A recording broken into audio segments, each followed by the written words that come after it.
Hello and welcome to Pagabo Live, our initiative designed to promote knowledge in the public sector. My name's Tom, and over the next hour, we'll be talking about the Procurement Act 1 year on from its implementation with our panel of industry experts. So today's agenda is going to cover off, as we mentioned, a panel discussion where we're going to take a bit of a retrospective look at the first year of the Procurement Act and its implementation, what's changed, what hasn't, and how best to make use of those changes. We'd also love it if you, as the audience, get involved as well. So please feel free to ask as many questions as you like using the Q&A function on Zoom. You can access it from the bottom of your screen, or if it's hiding, you can access it behind the more button at the bottom of your screen. We're also going to run our usual polls throughout today's session to get your views on the topics that we have been discussing. So we will open up the audience poll now for our first question, which is how have you found navigating the Procurement Act since its implementation? We've got extremely difficult, challenging at times, not too difficult, or no challenges at all. And if everyone answers no challenges at all, we might as well pack up now and leave everyone, give everyone an hour of the afternoon back. So let's go to the results of our poll as we have it. If we just end that poll now. So as you can see, we've had 75% of respondents have said that it's been challenging at times. So not great to hear that you've all been having challenges with it, but great for our discussion today because it'd be interesting to see whether we've got some common challenges that have come across for all of you. So interesting to see that there. We'll just move on to the first question now. So we'll get to Kieran on this one first. So Kieran, you were on Pagabo Live this time last year and throughout our Act on Procurement series, telling us about the Act itself. So when we held our session last year, a lot of the conversation was around what it meant in theory because it hadn't been implemented at that point. 1 year on, what has surprised you most about it, and what's really landed as well, and how it's landed in practice? Yes, thank you, Tom. So that's really interesting to see people's results, and I would agree. Certainly, from my perspective, it has been challenging as time at times. There's no two ways about it.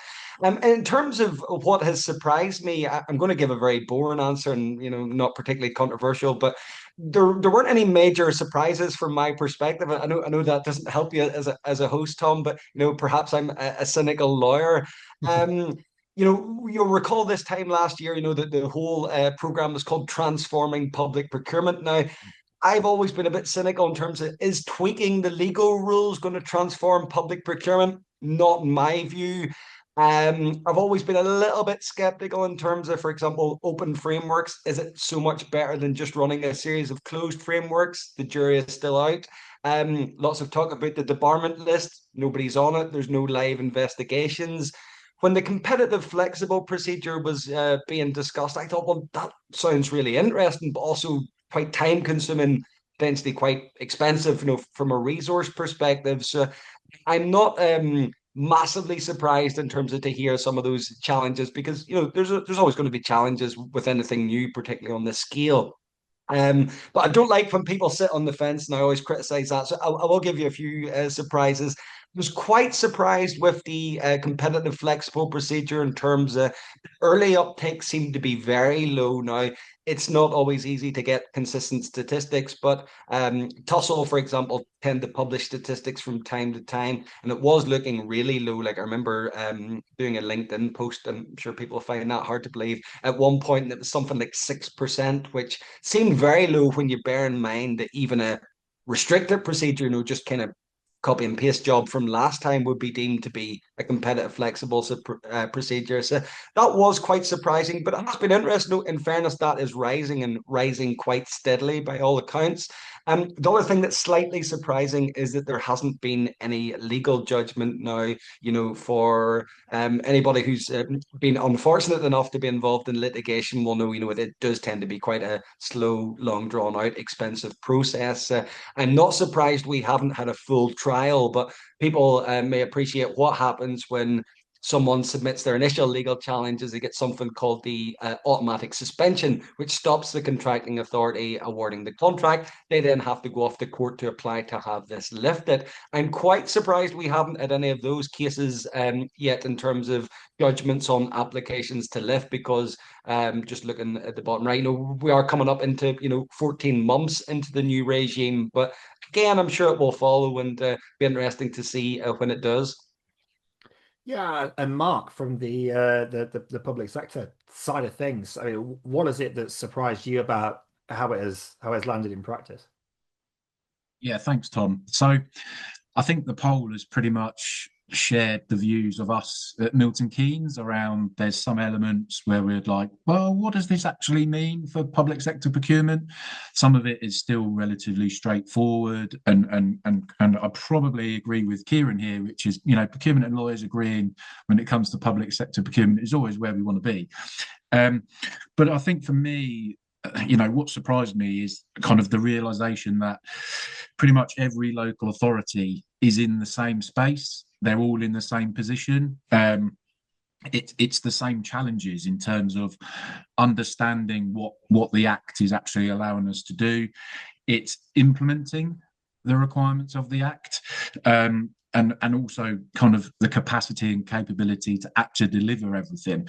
I think in my 20 plus years of doing public sector procurement, this is really the first time where the whole industry isn't exactly the same space.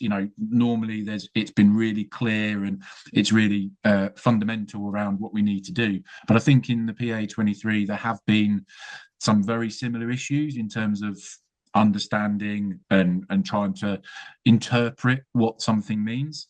But again, a bit like Kieran, I don't want to sit on the fence too much and kind of say, well, there's bits and pieces everywhere.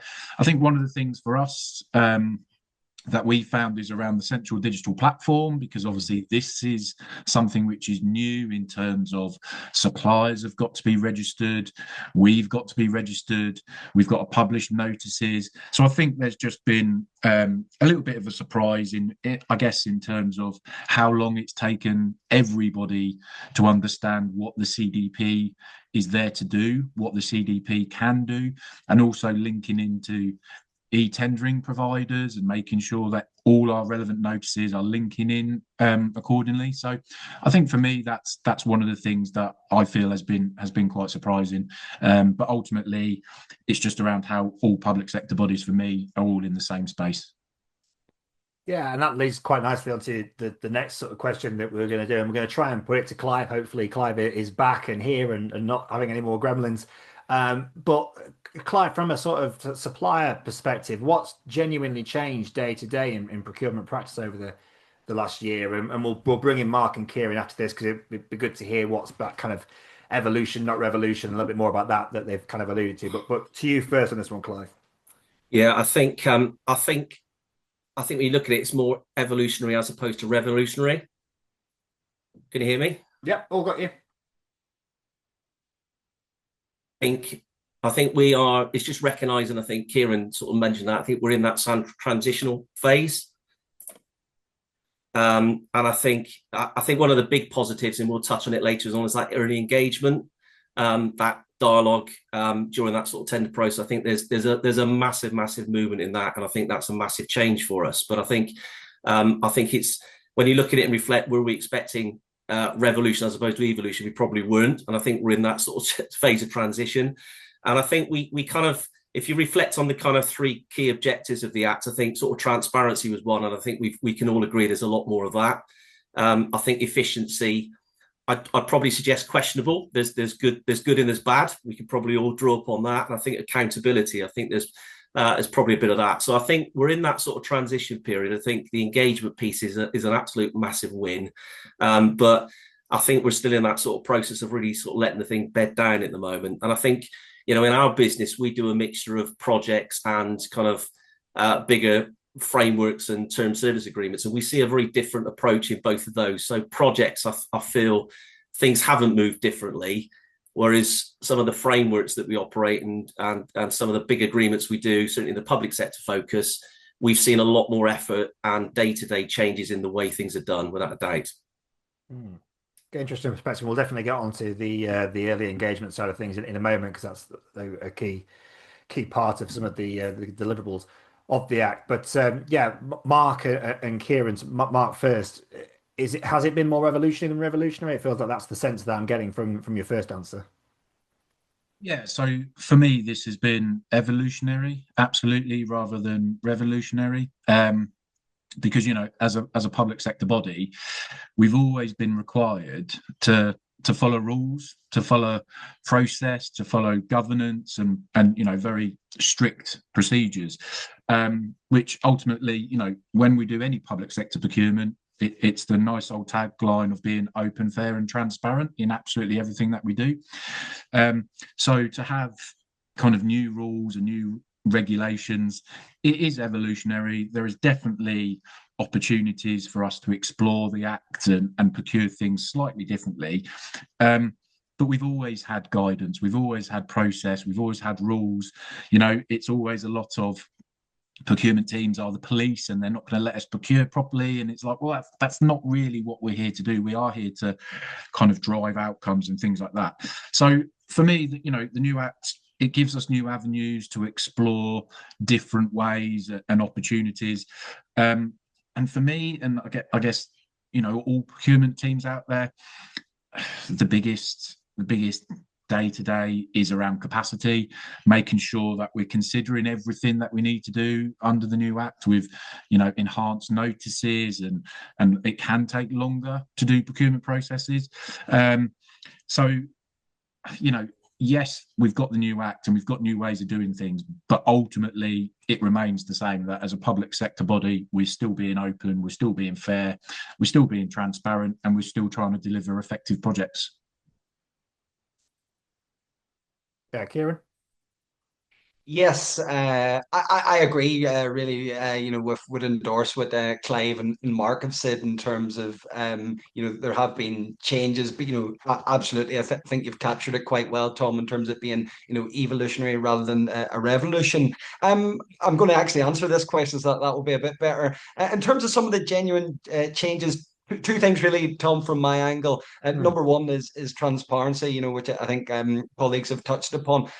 There's no getting away from it. There is increased visibility. The way I see this, it's a double-edged sword for contracting authorities in terms of, you know, you can use it to your advantage in terms of, you know, anybody who follows me on LinkedIn, well, I'm very nosy. So if you're someone who's very nosy, you can go on and see, well, we're running a procurement like this next month. What are other councils doing, or other contracting authorities? You know, are they setting up an open framework? Are they using the competitive flexible procedure?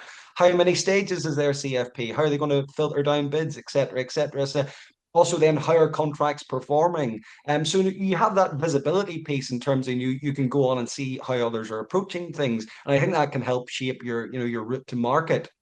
The flip side of that, and we've already seen this, is others can see what you're doing. So I mentioned a few months back one of the first legal challenges under the regime, and that is a legal challenge to a direct award to a software contract. Now, obviously, one of the new notices that Mark refers to is the transparency notice when you are making a direct award. So in that case, it seems the contracting authority has published their transparency notice, as they should have done. That has then provoked a legal challenge. You know, another bidder has come along and said, hold on a second, we don't like the sound of this. And obviously, you know, they put their money where their mouth is, and those proceedings, so far as I'm aware, are ongoing.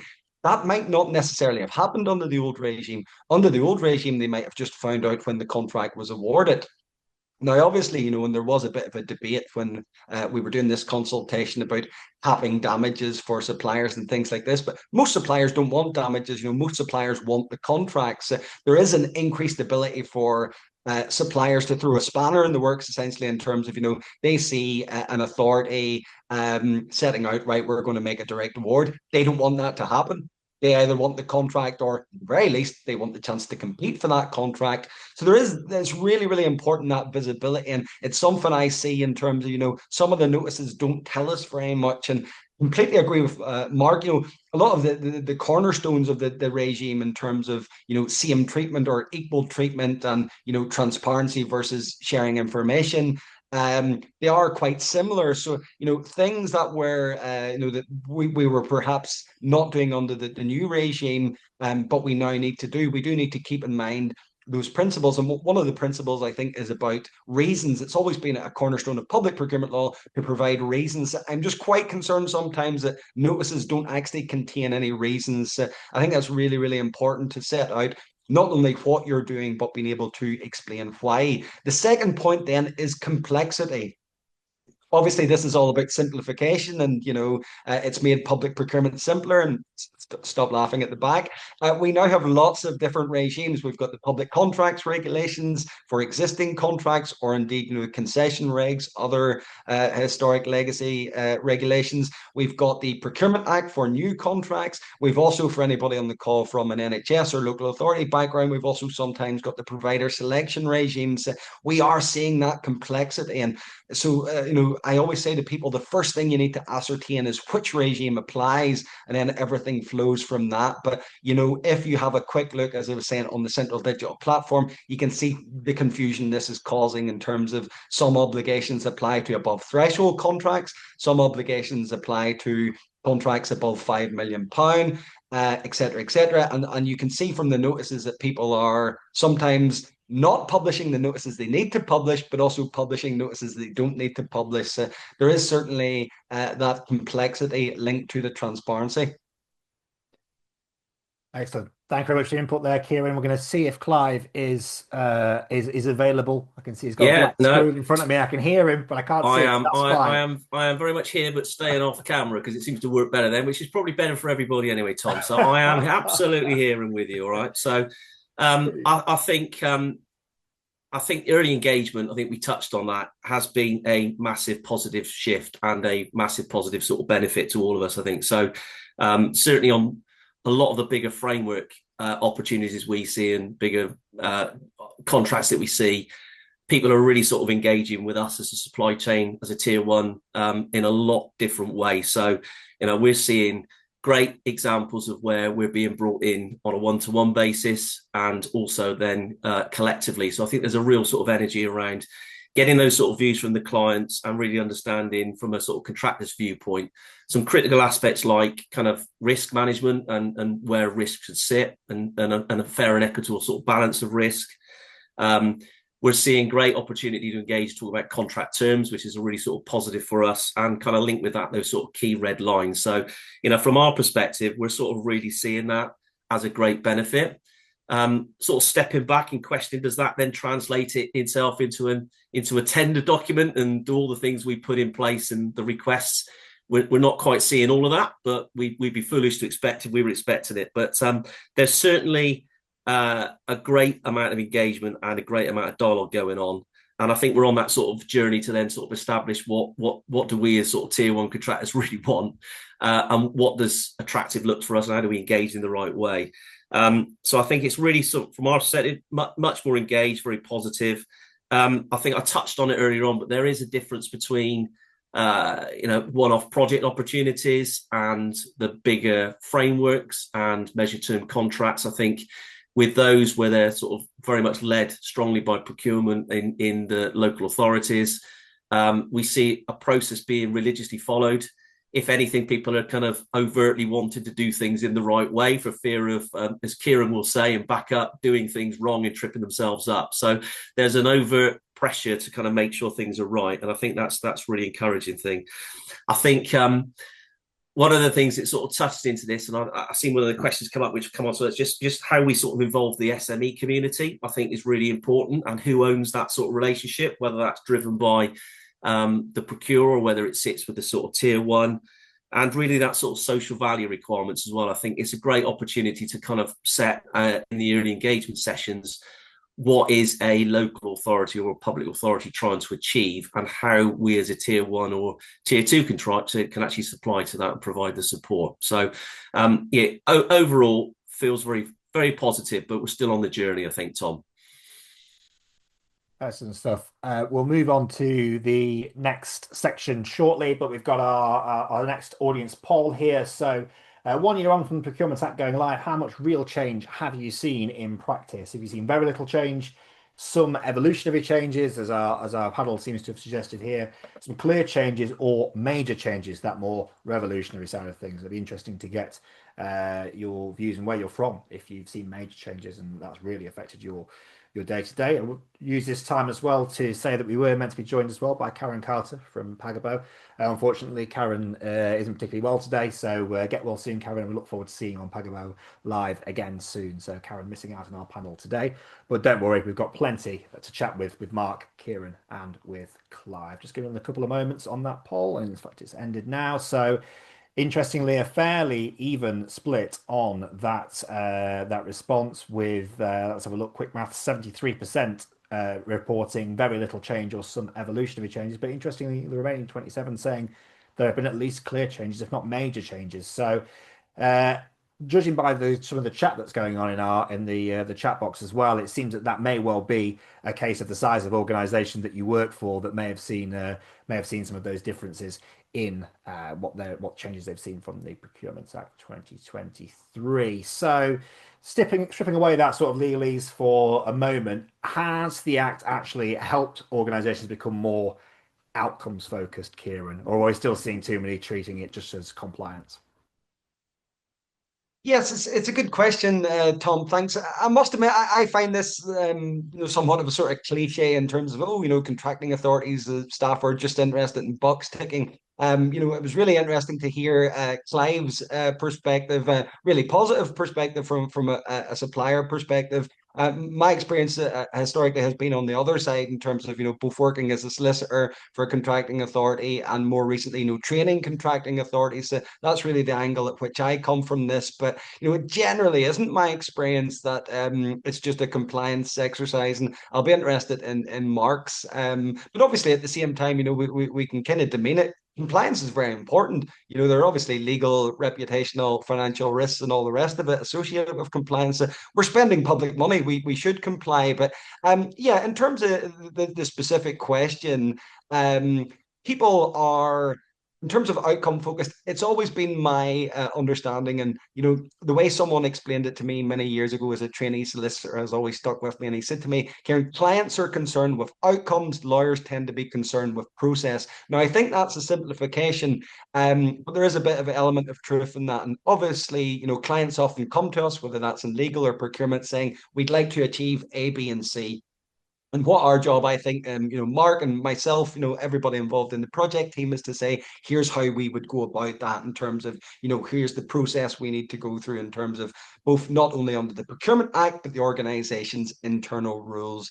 So I think, we absolutely can be outcome focused. It's just about ensuring that there isn't a trade-off in terms of we're just concerned with the outcome and we're glossing over the process and, the steps, as you say, we need to take from a legal perspective.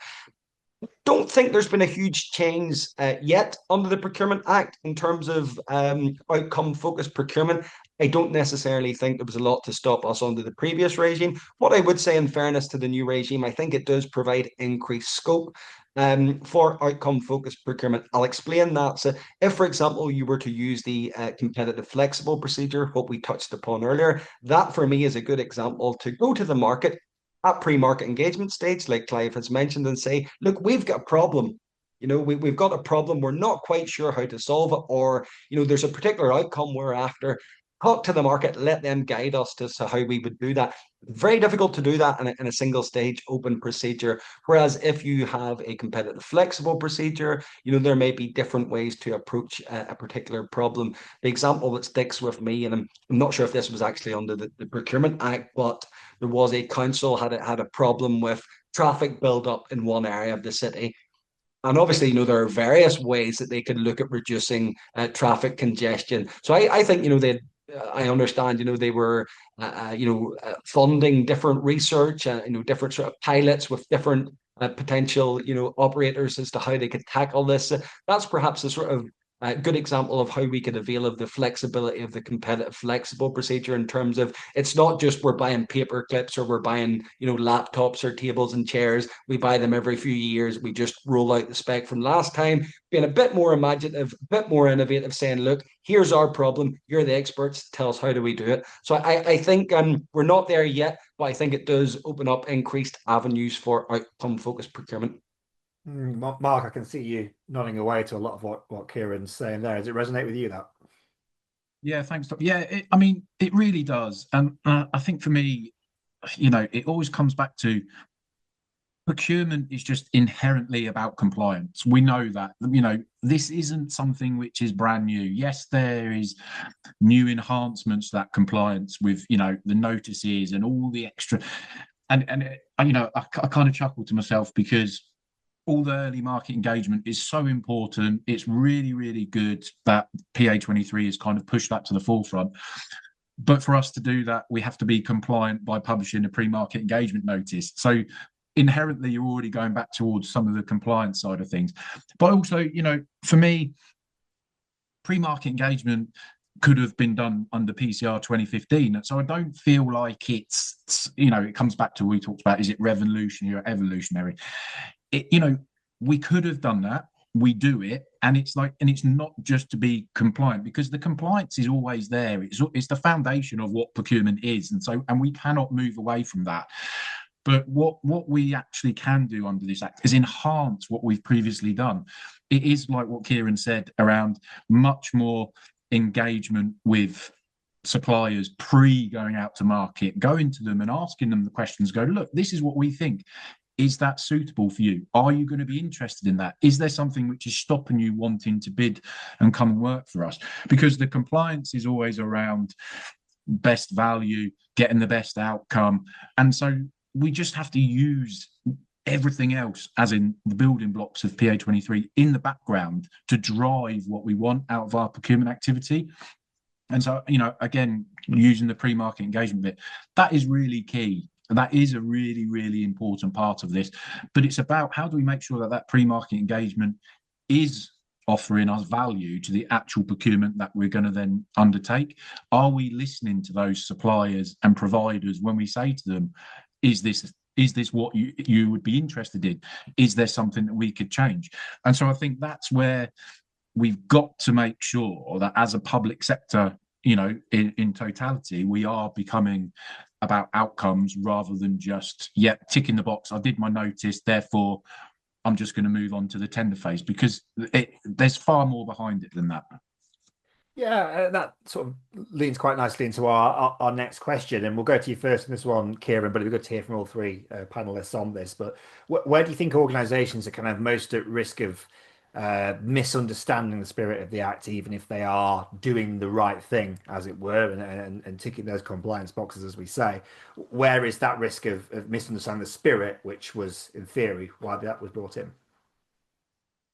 Yeah, it's an interesting point, Tom, and I must say, been honest about it. I fair degree of cynicism in terms of whether it's achieved these things. But I say, looking back at the objectives of the Act, one of the objectives which I'm going to focus upon here was simplification. The public procurement would be made simpler, and it was also as Clive has touched upon, that public procurement would be SME friendly.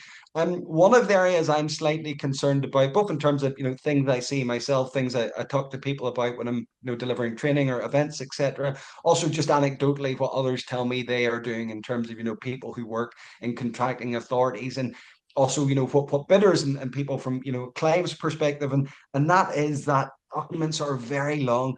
People have said to me, tender documents and stuff, ITTs, they are huge, and the Procurement Act has just made it worse, and the number of questions has shot up. So again, when we think about those objectives versus maybe what not everybody, but some organizations are doing in practice, I do think that's contradictory to the quite noble objectives in terms of simplification, SME spend. So, what I would encourage people is, don't overcomplicate things. Don't be too verbose. I know there's irony in a lawyer saying this, but don't use 50 words when you could use 20. Remember what this is supposed to be about, and absolutely, we have to add stuff into our ITTs. I'll give you a practical example. If I was procuring a contract worth over £5 million, I'd be adding in stuff to the ITT explaining about the KPIs, that we're going to publish copies of the contract, that we're going to name the unsuccessful bidders, because we have to remember suppliers might not be aware of this, but add stuff in, but also then take stuff out. Not only stuff that's maybe doesn't apply anymore, but stuff that just doesn't add much, you know. I know someone was telling me recently that their contracting authority has set up a new template for the Procurement Act. They're a local authority, and it's 120 pages long, the invitation to tender. 120 pages long, and that's before we get to contract terms, the specification, maybe KPIs, any particular social value annexes, all the different schedules we might have to an ITT. So again, that's just a lot. It may be proportionate for a contract, a 20-year waste contract, but it's certainly to me not proportionate for a 500k light touch contract, or light touch is a bad example because that would just be below threshold. But say a 750k light touch contract, that's not really for me where you should be at in terms of document length. So yes, don't overcomplicate things and keep it as succinct as possible. And again, just think of it from the other side in terms of put yourself in the bidder's shoes. How long would it take me to read all of this? How long would it take me to bid? If it's going to be a long time and it's not a huge value contract, you're probably being disproportionate. And Mark, I suppose that idea of being succinct as well is music to the ears of you guys, given how stretched local authorities and public sector is at the moment.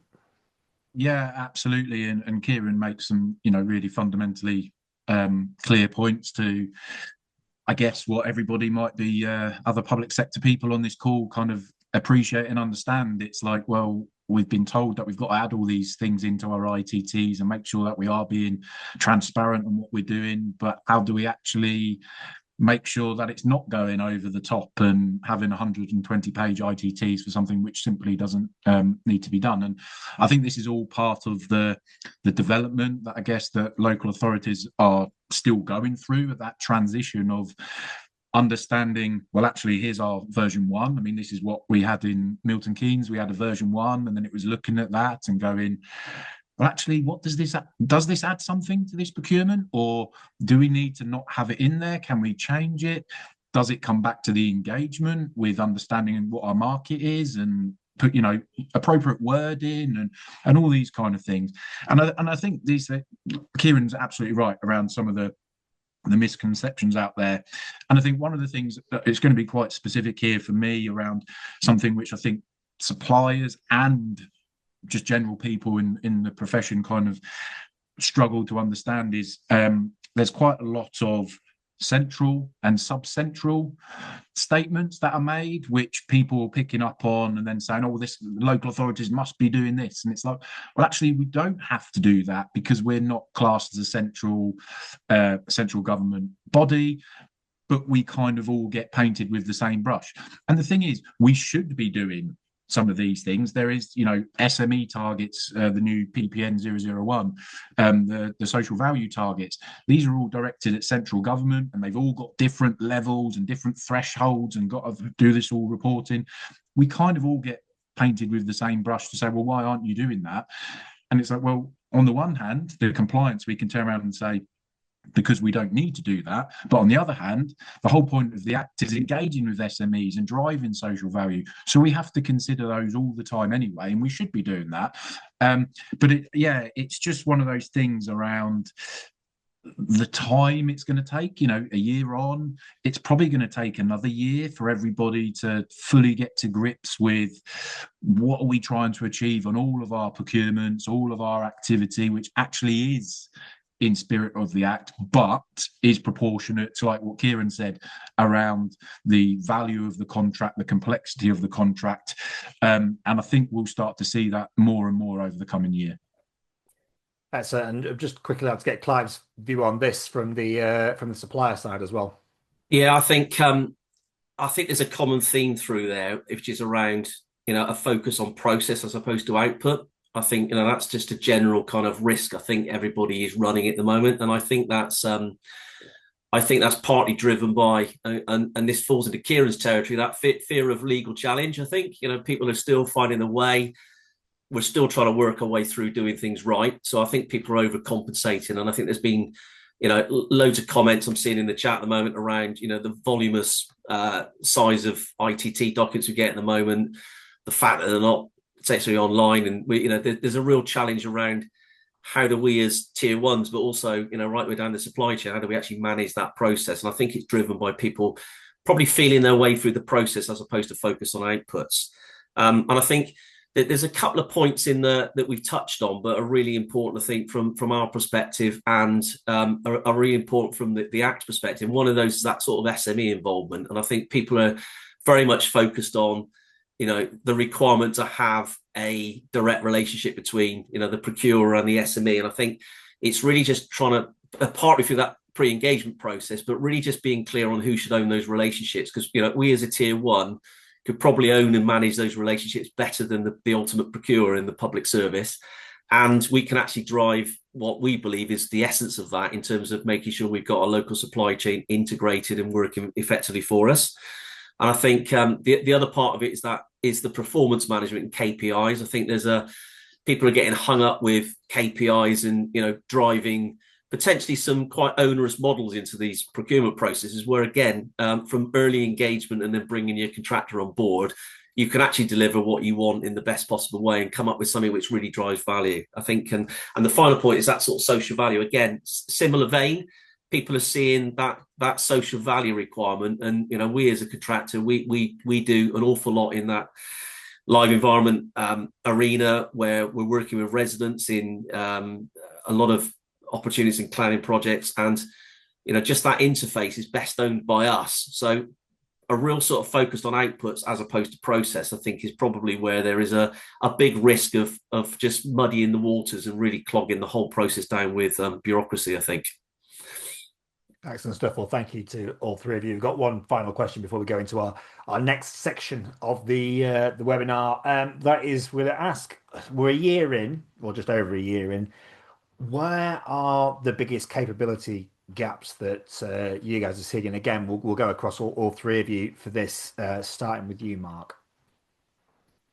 Yeah, thanks, Tom. So I'm sure there's plenty of local authority procurement people here, and they'll all, well, I'd like to think, and pretty much I'm sure they'll agree with me. The biggest capability gap is simply resource. It's one word, it's resource.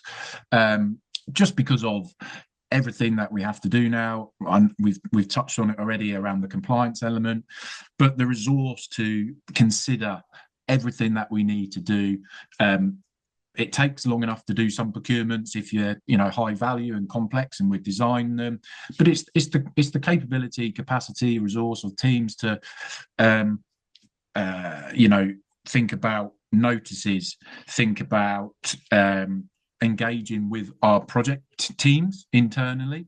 It's about engaging with suppliers, and also for how suppliers engage back with us as well, and their understanding of why we're doing things, why we're approaching it in a certain manner and a certain way. So for me, that's where and part of the capability as well is the understanding of what we're doing, the understanding of suppliers, understanding of markets, understanding of reasons for undertaking parts of PA23. So that's how I look at it. It's not just the bodies in the right place, it's the bodies with the right knowledge in the right place, right? Exactly. Yeah, Kieran, your view on this one as well, where are the capability gaps that you're seeing? Yeah, I think there are capability gaps, Tom, and I'm sure people on the call, particularly from smaller contracting authorities, will feel that. And I know there has been talk, in the National Procurement Policy Statement about, contracting authorities should benchmark, their resources and capability. But that's all very nice, but it's just words on a page. It's not any more money in anybody's budget every year to go out and hire staff. And ultimately, that's it. I see there's discussion about but whether it's number of people or quality of people in terms of experience and skill set, that is realistically a challenge for a lot of contracting authorities. But two particular elements I'm going to focus upon. The first capability gap I see is having the confidence and competency to run a competitive, flexible procedure. In particular, when you're getting into things like negotiating with suppliers, I don't think, again, no offense to anybody in the call, I don't think we're terrific at this in the public sector.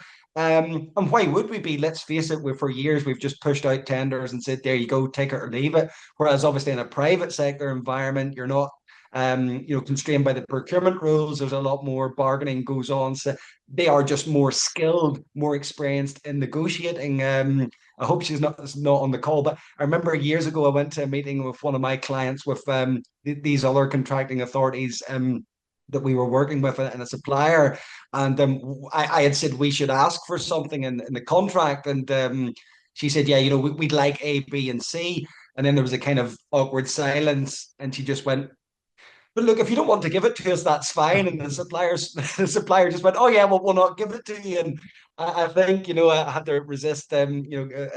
My internal swear jar was filling up, but that's it. And there is a skill to this, and in terms of body language and negotiation skills and negotiation strategy. And that's one thing people always do in the negotiating meetings is you can use silence, but sometimes people will talk to fill the silence, and like in that case end up saying something counterproductive. So there is a skill to negotiation. I don't really think that's an embedded skill in terms of contracting authorities. I could be wrong. I hope I am. We'll see. The other point then is really around contract management. And everything that comes with it under the Procurement Act in terms of, in particular, setting KPIs for contracts above £5 million, managing those KPIs, reporting in those KPIs in the new contract performance notice, contract change notices, dealing with contract breaches, the new contract termination notices. I'm just not fully convinced. Again, I think it's probably better than the negotiation skills, but I'm just not convinced in a lot of authorities they are there yet in terms of contract management. Again, a lot of this comes back to resources. That tends to be a common theme. And there has historically in some quarters been a tendency, as someone said in a term I liked, is to let and forget public contracts. But really, really important that we move away from that under the Procurement Act, because there is no hiding place, particularly for those high value contracts where at least once a year we have to publish those contract performance notices.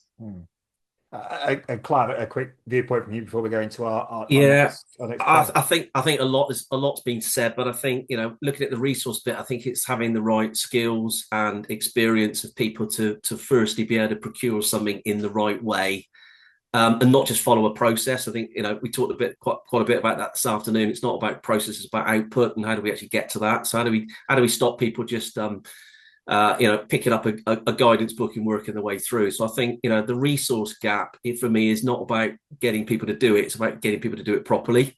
There's lots of consultants out there that will be able to sort of interject teams and be able to do that sort of thing, but is it done really effectively? And I think the point that Kieran made, it's not just that procurement process, it's that ongoing contract management. I mean, there is done properly, there is a big focus on SME involvement and how and who does that. Social value is a big thing, and I'm seeing things in the chat about how do we actually effectively do that and really get under the skin of doing that, and really sort of drive that performance through KPIs. I think that's a whole different skill set over and above just that procurement process, and I think that's where really the gaps are going to start to emerge even more. And I think that's where people need to be more aligned from client to contractor, just in terms of how do we actually crack that nut together, I think. Yeah, excellent stuff, and we're hoping to have the opportunity to get some audience questions at the end of today's webinar. But we've got our penultimate poll coming up here, which is where has the Procurement Act had the biggest impact so far on your day-to-day? Is it how procurements are run internally, how confident teams are in applying those new rules, how buyers engage with markets and suppliers, or is it really a case of it's too early to tell for only 14 months in? I'll give you another couple of moments to answer that. So looking at that with a fairly even split, well, 41% are saying it's too soon to tell. So maybe we'll come back in a year's time and do a Procurement Act 2 years on webinar, Kieran. You can get it. We'll get you back for that one as well. But yeah, seemingly quite an even split between how confident teams are in applying those new rules and also how buyers engage the market and suppliers. So a pretty decent split there, and always one of those cases where if it's such an even split on where the challenges are and where the biggest impacts are, then maybe there is an issue across multiple areas. And a reminder that if we do get the opportunity to ask a few audience questions, please pop them in the Q&A. I've seen that the chat has been very busy today, so thank you very much for your engagement there. But feel free to pop any questions in the Q&A and we'll do our best to get to them by the end of today's webinar. Just another couple of questions from myself before we go into those. We'll go to Mark on this one first, but again, good to get Kieran's view on this. Are you seeing a bit of a divide emerge between those organisations that are using the new flexibilities well and those that are still playing it safe? Yeah, thanks, Tom. So again, I think my experience through, the public sector procurement network that has been on absolute overdrive since PA23 started, I'd probably say that most of us are still playing it a little bit safe. I would say.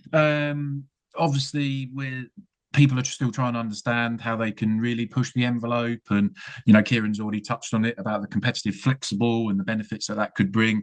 But it feels like we're still getting to grips with everything about what we might want to do, but there's so many other different factors that have to be considered before we go into, well, actually the competitive flexible, is it the right approach to go down? You don't get very big complex procurements that come along very often that perhaps at the moment would warrant the competitive flexible to be used. And it's also about trying to understand with our project leads, is this competitive flexible procedure, if we're going to go down that road, is it actually going to drive us getting better value? Yes, we can obviously engage with suppliers, but is there an outcome at the end of it which requires the additional time and people, that kind of thing? So I'd kind of say everyone's kind of probably nicely plateaued at the moment and starting to push out, because with everything new coming in and new notices, and the payments compliance notice is one at the moment which has recently just come in that everyone's focusing on. So I'd kind of say, yeah, it's a plateau at the moment, but like I mentioned earlier on, I think in the next 12 months we'll start to see more and more authorities kind of pushing that envelope of what we can and can't do. And Kieran, is that tallying with what you're seeing as well? Yeah, look, I think that's a really fair assessment. I would agree with Mark, and I think actually, it's always good to refer back to statistics. I think the statistics out there would support Mark's view in terms of, we are, for example, seeing more and more use of the competitive flexible procedure. It's not always easy to get the underlying numbers, but I think, we're also seeing there does seem to be more, even just anecdotally, does seem to be more open frameworks. So I think, yeah, most organizations have been playing it safe, but again, it all depends. Your experience of the Procurement Act, whether you work in a district council or a large central government department with 200 different playbooks and all sorts of, commercial teams to support you, is going to be very, very difficult. Likewise, schools, academies, organizations like this. But so obviously making generalizations, but I think quite a few authorities do seem to have been playing it safe. Sometimes there's good reasons for that, like we've touched upon, capacity, capability, budget. Like Mark mentioned, I know certainly in the local authority sector, one I would have particular experience of is people are just very stretched and very busy. So it's not always attractive. It's not always realistic prospect to run a complex multi-stage competitive flexible procedure, especially on a regular basis. Been following some of the comments in the chat, and I think someone, apologies if I'm misquoting them, was saying the problem is people get in touch with them too late. And that's a really, really important point. And I would always say to people, if you're going to use a competitive flexible procedure, you need time. You need that time at the outset to sit down internally, get your head around what's the process going to look like. There's going to be 3 stages, 4 stages. How's each stage going to operate? And then you need to articulate that very clearly in your invitation to tender. Because we're seeing here, around who's using the new flexibilities well. Playing devil's advocate, who says they're using it well? Are people doing things that maybe when a legal challenge comes, they think, well, actually, you're running a CFP, but you haven't actually set out how it's going to work. So, not to terrify people as lawyers like to do, but, if you are using the CFP, just take time to carefully prepare and plan that. and articulate to the market how it's going to operate, because that minimizes the chances rather at the back end of someone coming along and saying, hold on a second, you didn't tell us this was up for negotiation, or hold on a second, you didn't tell us presentations were going to be scored, or you didn't explain that there would be best and final offers, etc., etc. So really, really important that we plan things and then we tell the market what we're going to do. One thing we've learned from the chat today is that individual experiences may vary. I think there's been quite a lot of differing experiences being shared on the chat, and one of the things that makes it difficult to make generalizations, as you were saying, Kieran. Clive, one for you before we go into our audience questions. So, from a supplier's perspective, what makes then a procurement feel like fair, clear, and worth bidding for, and what puts you off? Yeah, I think there's two main essences of the sort of act and the objectives I touched on earlier on. So certainly, transparency and efficiency, where we've got a process which are clearly following to those requirements. I think it makes life very easy for us and makes us very engaged with the process. And I think, again, lots of chat going on in the background there around, cumbersome ITT documents and processes, where we're facing into something which is efficient and transparent, and we know the rules and how to work with them. That's absolutely the right way forward. We touched on about that sort of positive early engagement. So, where that's well run, where there's really good engagement and people listen to our feedback, I think that's a real sort of positive. And really just that understanding that we've got like-minded competition is really important to us. We're not afraid of being in a competitive environment, but we want to make sure that we are competing against like-minded contractors. As a reputable sort of tier one contractor, we don't want people going, right, we've got requirements to have some SMEs in here, no disrespect, but we've got to compete against Fred Blogs around the corner. That's not the process we want to be playing in. So I think that's really sort of important to us. We talked about sort of social value earlier on, and just being clear on what those high-level outputs and requirements are, and then using us as the kind of experts and being able to influence that. Let us create the model that we can create. So, a procurement process which sets outputs and requirements favours us, and let us come with the solutions. But it's really about something which is fair and equitable on risk, fair and equitable on contract terms, and really gives us an opportunity to bid it in the right possible way against the right possible competition. I think is really a real positive for us. And anything that's not ticking that box, Tom, we get nervous. Yeah, absolutely fair enough. Okay, so we'll go into our final audience poll for today, which is what should be the top priority for procurement over the next 12 months? Is it around building confidence capability? Is it embedding changes across organizations? Is it making better use of the Act's flexibilities, or is it improving engagement with the market? We'll give that another few seconds for people to respond, as we've still got a really high level of engagement from the audience today. So thank you all very much for your contributions. We've seen the chat, as we've mentioned multiple times, been very busy today. So we will do our best to be putting out content on the Pagabo Live platforms around some of the questions and conversations that have been in that chat today. So if we close that poll now, please, and share the results. So again, a fairly even split. It's all about, according to the audience today, 33% are saying it's around building confidence and capability.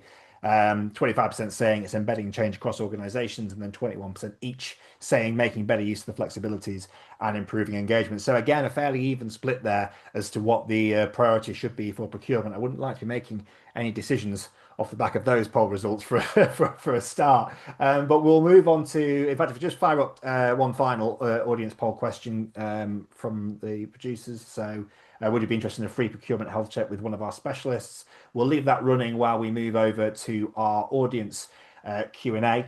And it feeds on actually from the responses to the last poll. So do we think now the biggest challenge is the legislation itself, Kieran, or is it actually more about giving organizations the confidence to use it well? Yeah, I think as I mentioned earlier, I think changing the rules wasn't necessarily going to change behaviours, Tom, and I don't think we can expect that. So, transforming public procurement, absolutely, organisations can transform their public procurement, and in particular, things like getting a hold of their contract management. But the onus is on them. No one's going to come along, and even the new procurement review unit or procurement compliance service isn't going to come along and police people into really significantly changing how they procure on a day-to-day basis. So absolutely, what I would encourage authorities to do is if I had to pick one, is really get a hold of this contract management piece, because you'll appreciate you could have the best tender in the world, you could have all the promises in the world. If you don't actively monitor and manage that contract, you're not going to meet those outcomes. As we mentioned earlier, it is all about outcomes and simple steps, making sure there's a handover from procurement teams to contract delivery teams around contract performance notices, contract change notices, etc., etc. So I think that's a really practical, simple area for people to start with in terms of transforming their own public procurement operation, contract management. Excellent. And a question over to Mark, Mark and Clive. Actually, we'll go to you on this one first, Mark, but good to hear Clive's view on it. We're a year, 14 months on now from the Procurement Act. What is it? Is there one thing that you think we're still not talking about enough when it comes to procurement reform a year on? And is there one change that you'd like to see made over the next 12 months to make that the case? Oh, that's an interesting question, Tom. Putting me on the spot there with that one. So I think for me, it's around, and it's going to kind of sound a little bit sitting on the fence here, but it's about having a bit of breathing space to kind of take on what Kieran's alluded to there around, understanding what we can do. And it's really difficult for us to be able to do that because we're constantly busy, constantly getting projects, constantly getting changes and amendments and updates from Cabinet Office and things like that.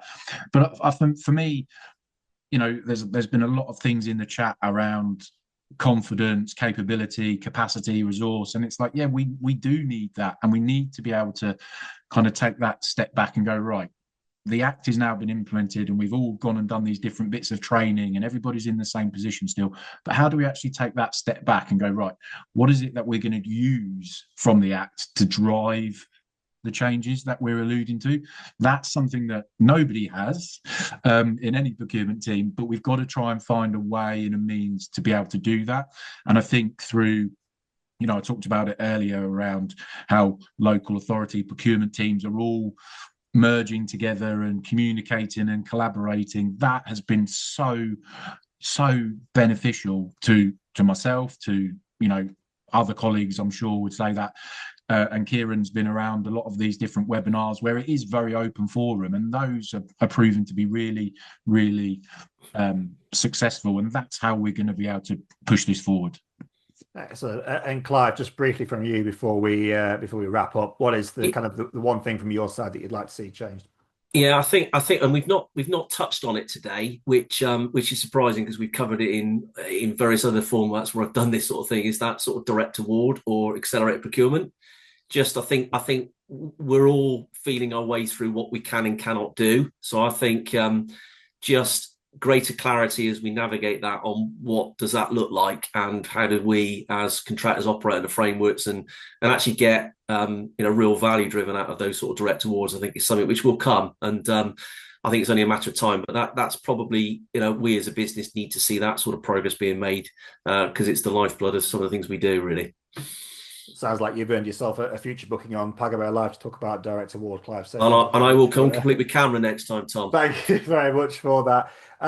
That is unfortunately all we've got time for today. It's been absolutely packed full of information today, so apologies if we didn't get enough time to get to more of your questions, but I hope you'll have found today's webinar interesting and insightful. There were more than 350 people tuned in at one point, so a good crowd for this version of Pagabo Live. So thank you very much for joining us today. Those of you that have joined us today are all part of the Pagabo Live community now, so you're going to receive a link for all of our upcoming sessions. There'll be a newsletter coming around a week after each of these Pagabo Live sessions as well. I'll have a recording of the webinar in video and podcast form, along with some further insights from the team, and we'll be using some of the great conversation we've seen on the chat today to help inform that. You'll also be able to claim a CPD credit for today's session, and you'll receive an email from the Pagabo team in the coming days about how you can do that. Our next Pagabo Live will be in a month's time. We're going to be hot on the heels of the May elections, and we're going to be looking at what local government reform and devolution means in practice. Once again, thank you very much for attending today, and hopefully we'll see you next time. Thank you.